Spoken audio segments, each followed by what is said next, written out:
InfoPost is just our form that we use to work with our community to collect information so that we can solve crime. We have different sources of information that go into an InfoPost, so certainly parolee information, so those people that have been convicted and have been released into our community, people that have been released pending trial and they may have conditions, as well as our officer contacts. And so our officer contacts are sometimes referred to as street checks, but those are officers that come into contact with a member of our community and are documenting that interaction.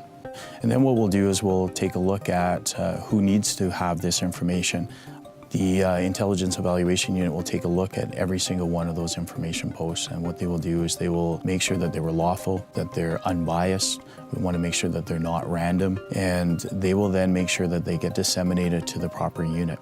We had a situation where patrol members stopped an individual. It appeared that perhaps that person may have been involved in a bank robbery, and it was IEU that was able to disseminate that information very quickly to our robbery unit, and sure enough, this was our bank robbery suspect.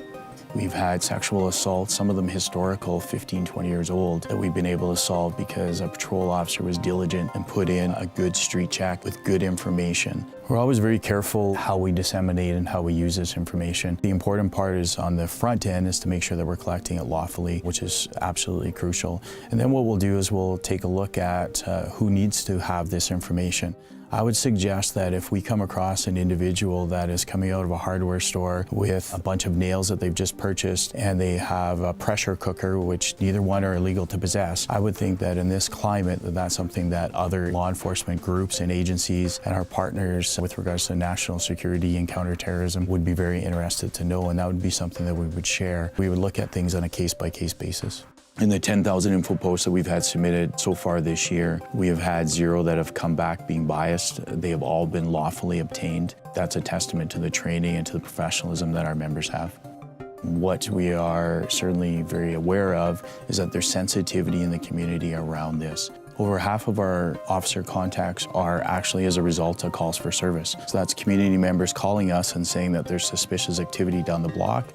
There are always reasons why police are going to interact with somebody, and sometimes we stop and we talk to somebody because they match a description, and then we find out that the actual subject is somewhere else, and off we go, and we don't have the opportunity always to explain it. Those members of the public can phone a supervisor. They can certainly phone our professional standards section, and we'll make sure that we engage with our community when they have questions or they want clarification. I know that we can't police Calgary alone. We need the community with us, and so really that cooperation between the police and the community is absolutely crucial.